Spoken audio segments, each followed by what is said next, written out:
Welcome, gun runner.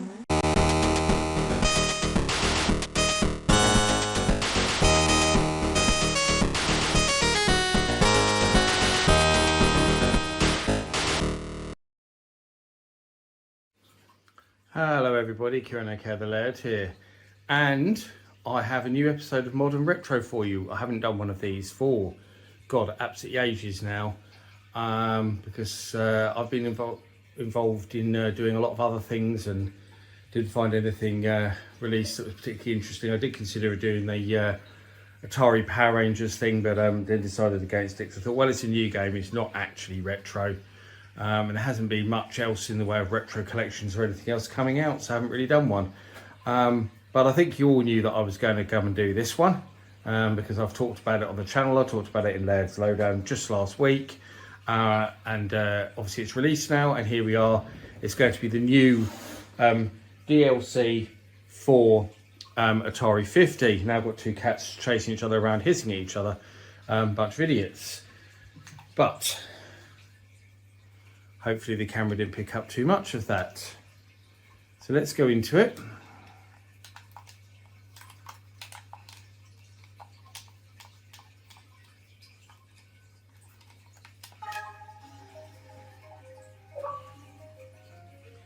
So here we are, obviously on the main menu, where you can choose between your different parts of Atari 50. The original part, obviously, with the arcade origins of Birth of Console, highs and lows, dawn of the PCs, 90s and beyond. Wider World of Atari, which is the add-on pack they obviously released, the first DLC. The second DLC, which is the Intellivision DLC, which I only realised the other day I haven't covered on the channel, because you see it's explored 0%. I remember downloading it and I could have sworn that I did look at it and play it, but apparently I didn't. I just downloaded it and never actually covered it, and I realised when I was looking through my videos on the channel as well that I never covered it on the channel. I don't know why.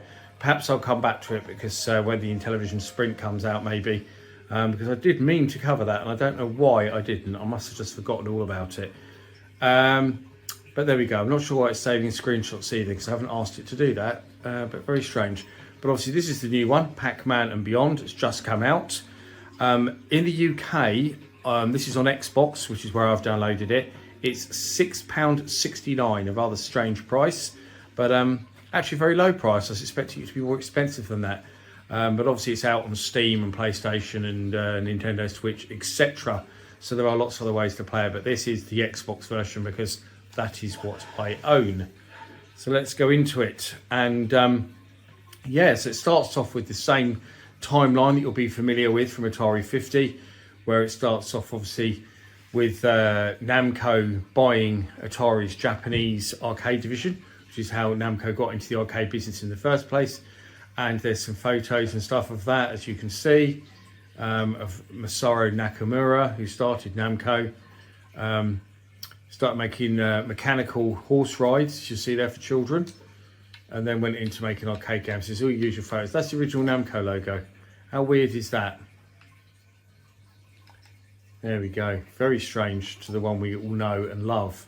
But there's a video there with Nolan Bushnell. I won't play these videos because obviously they're probably copyrighted and I don't want to spoil them. Talking about selling Atari Japan to Namco and how Atari Japan came about, why it even existed, etc. There's some of the Japanese flyers as well for some of these games, like there's Space Race, for example, which is pretty cool to see that with Japanese writing and everything on. So there's all the usual goodies like that, the flyers. There's a Breakout on there, and there's the Namco version, you can play it. And there's a flyer for Breakout and Le Mans. See lots of these photos and flyers and stuff. I'll skip through a few of these. And then we go into some of the games, because obviously we've got some of the arcade games on here. We've got some of the home games on here. So it's a mix of both. And with the arcade games, the ones featured are just the ones that Atari published or released, shall I say, in America in terms of the arcade games. So obviously they did the Western release of Xevious, that's on here, in terms of Atari Arcade, and Dig Dug, because they did the Western release of that. But we don't have the arcade versions of Dug and Galaxian or Pac-Man, because they were all done by Midway in the West. We also have all the home versions of those games. So we have Galaxian for 2600, 5200. We have Galaga 7800. We have Pac-Man for 2600, 5200, Atari 8-bit. And then we have Xevious for 7800 as well on here. So 7800 is represented as well, which is pretty cool, as you'll see. So I'm going to go through them and show you all of this. So there's a picture of an original Pac-Man before they had to change the name because they realised people would graffiti it. So there we go, at Namco. And there's 2600 Pac-Man, the legendary game. And there's a brilliant making of, suppose, video talking with Todd Fry about how he made 2600 Pac-Man. So we'll just go into that just so I can show you how this all works. So game mode 1, slow Pac-Man, goes move at jogging speeds. You can change the game modes. And there we go in. So we've got the old Pac-Man that I'd say we know and love. Some people love it, some people hate it. A lot of people didn't like it because it wasn't really Pac-Man. I've died straight for the beginning, so I've done really well already. And the fact that Pac-Man will only face left or right, he never faces up or down. And those weird sound effects, which also don't really sound like Pac-Man, the flickering ghosts. Now you see, my memories of this was actually, God, I can't believe they got me there. It was actually, I had a friend called Abdul who had a Atari 2600, as did I. He had this original Pac-Man, but when he picked it up, because we had this shop that sold second-hand games called Software Seller, which is brilliant, and he bought it from there.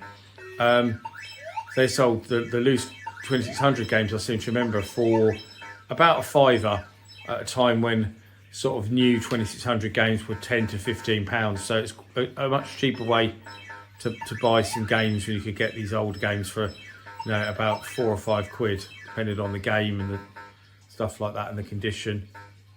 I'm talking more than concentrating on the game here, but yeah, he got that. But at that time, when he bought it, I already had Mus Pac-Man, which is obviously the far superior game. So I remember playing this on my friend's console and thinking, oh my God, what an absolute load of rubbish.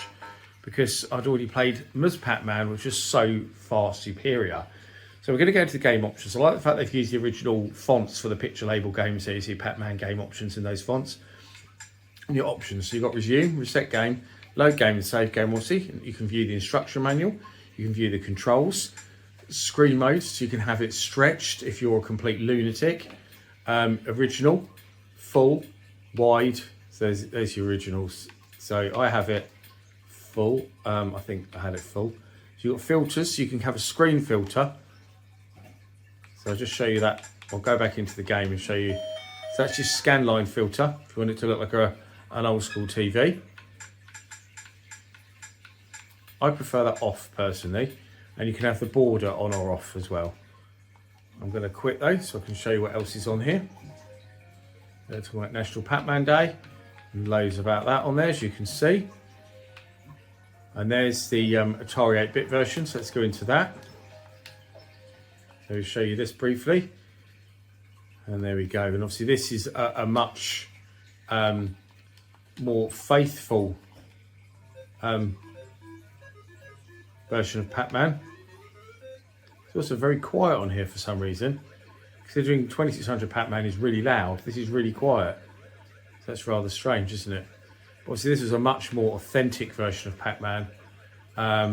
Looked like it, sounded like it, played really well. Really good port for the time. It was the best version of Pac-Man out there when it came out. Obviously it got surpassed later. Certainly back in 83, was it this version came out? It was the best.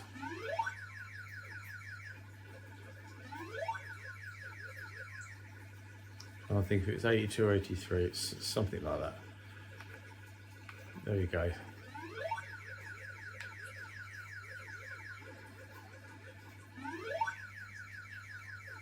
I don't profess to be particularly good at Pac-Man, but it's a game I do enjoy playing, and I love Pac-Man as a character, I absolutely adore him as a character. He's probably my favourite video game character, put it that way. So there we go. So there's Pac-Man, which is the 5200 Atari 8-bit version, which we know is excellent. So I've gone out of it by mistake. That was clever, wasn't it? So where were we? So up to Pac-Man there, illustrating Pac-Man. And then we've got Dig Dug, and that's the arcade version. So I'll show you that very briefly. So there we go. So this was already actually the arcade version of Dig Dug was already available for Xbox because I have it. And they did the Namco, they released it separately, and they did the Namco 3-in-1 collection as well. And it's on that as well, which I think was on there with Pac-Man and Gallagher, wasn't it? I think.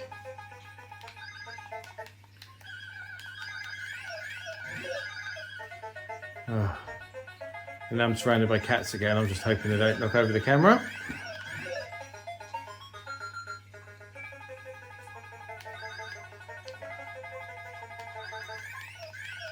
You ain't getting away. So there you go. That has the same options, but you've also got dip switch settings with the arcade game. So I don't want to, I've gone out of it again by mistake. I don't want to go through the whole thing. I just want to give you a flavour of what's on here and show you some of the games that are on here. It says 5200 Pac-Man, obviously the same as the 8-bit, and Galaxian 5200 and 8-bit. There's some art and the box art, and there's a review of it there. So I'll show you a bit of that, so you can get a feel for it. I like the 5200 and 8-bit version of Galaxian, but my big problem with it is the sound effects are horrible. They're just not authentic. And actually, I don't like the way they stretch the screen out a bit. You can get used to that. The graphics do look a little bit stretched, I always thought, but it's that sound, the audio. You know, the Poké chip is a wonderful sound chip. Yet Galaxian just sounds horrid. It just sounds like farty noises. It sounds more like the sound you get on a bootleg 2600 game than what you'd expect to hear from, you know, a 5200 or 8-bit game.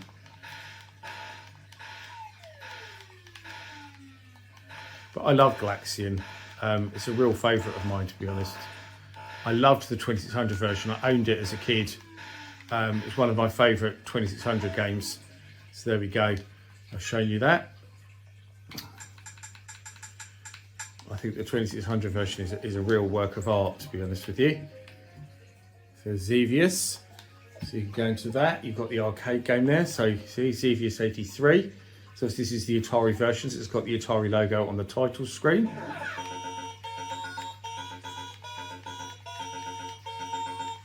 I've actually said loads of times before, but I don't actually much like Xevious. I'm not really a fan of the game. I always thought, I think it's by the time I played it, it had been out quite a long time, and I always thought it seemed, as a shoot 'em up, seemed pretty simplistic. And I have already died because I'm not taking any notice of the screen, really. But I just want to give you a flavour, obviously, of what we've got. I don't believe that Arcade Xevious has been released before on Xbox or anything. So it's kind of nice to have, I suppose, for that reason. Even though, as I say, I'm not a huge fan of Xevious.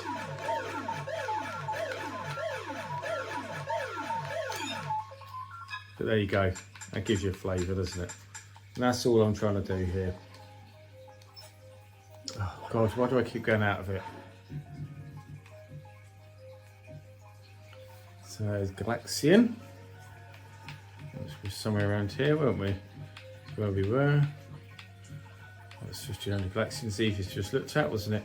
There's the full level map for Xevious, which is quite cool to see. Design documents. So there's the wonderful 2600 version, which is the version I grew up with. And I love this version. It's so good. I mean, look at that. What an achievement.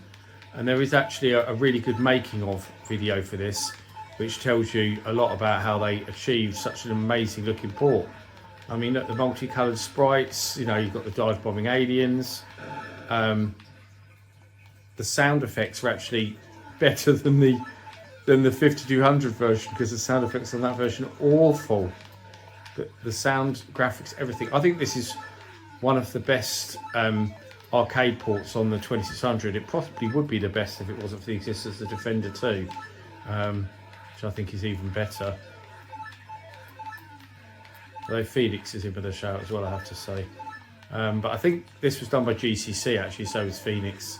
So was Miss Pac-Man, which I already mentioned, which got a great port on the 2600 as well. So there we go. I don't want to play these games for too long. So there's Atari 8-bit Dig Dug. So we can play a little bit of that as well, just show you it.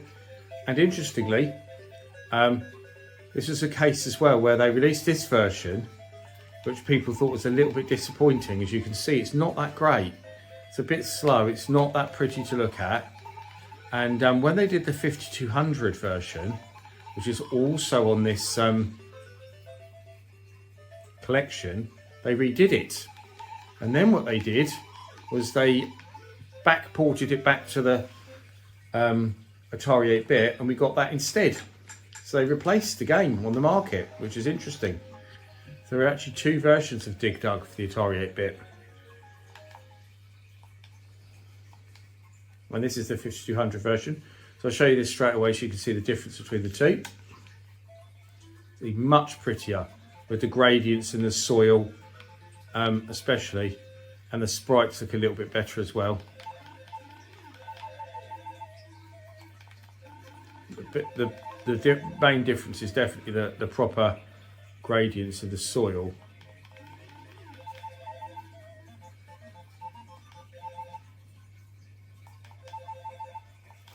It got away because the rope's not as long on this version as the arcade one.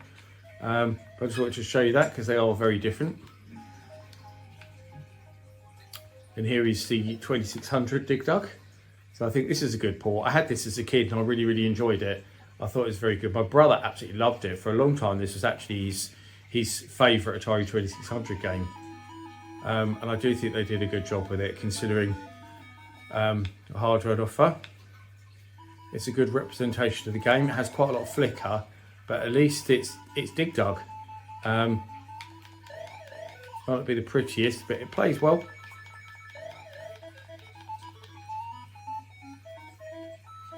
So there we go. Dig Dug is a game I actually am pretty good at, I'd say. And here is the coup de grace, because this is the 7800 version of Dig Dug, which is my favourite. I absolutely love this. And actually, funnily enough, when I was a kid, I had my 2600 and I had the 2600 version of Dig Dug, which I loved and appreciated. I've never played the arcade version. So I think that kind of made me appreciate the 2600 one more, because I was treating it as a standalone game. But then I had this guy who moved in next door to me, who became one of my best friends, called Martin.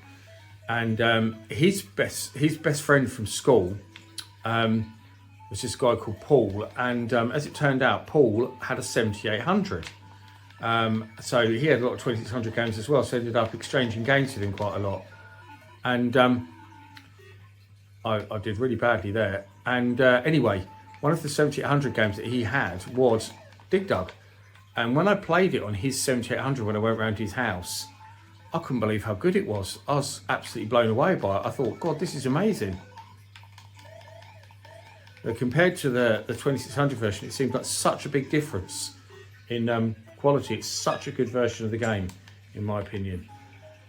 And I did suck at the 7800 version there because I wasn't concentrating on it. So there's 7800 Galaga, which I think is an excellent port as well. I really like this.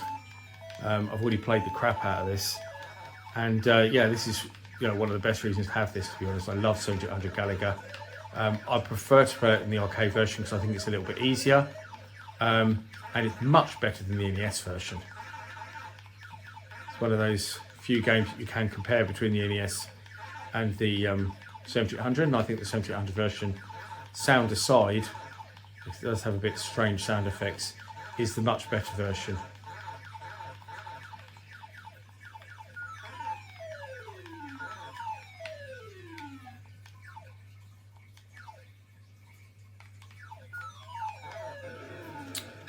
Right, there we go, 7800 Gallagher.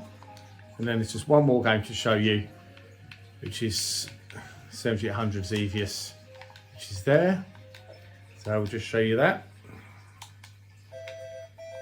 So a pretty good port. In this case, actually, you probably think the NES Xevious is probably better than the 7800 version. But the 7800 version is pretty good. So there we go, this is 7800 Xevious, which did really well. I think it was the second highest game in my, I did the greatest 7800 games of all time. So it certainly has a big following, 7800 owners. I don't see the love. I would have even put it in my top 20, but it ended up placing really high. Yeah, I think it was second behind Food Fight, which was top. Which of course was already on Atari 50. So you can already play the best 7800 games on Atari 50. So we go, I suck at Xevious. So that's it. That is all there is to show you. That's the whole collection of what's on there. So you can see everything that's on here. Lots of stuff there to explore in terms of obviously the documents and the videos. Some of the videos are great. So there's a video there about Todd Fry porting it to the 2600, and it shows the 2600 version playing. And I do wonder if the 2600 version is hidden somewhere as an Easter egg on here. Given they show it and talk about it so much.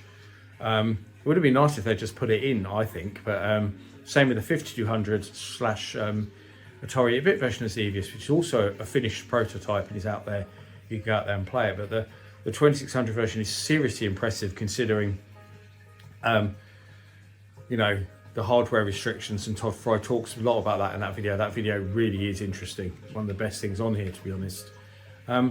But that's it. I think it's great. I think it's well worth the money. It's another nice DLC for the for Atari 50. They could have added a few more extras like the prototype versions and stuff like I just mentioned.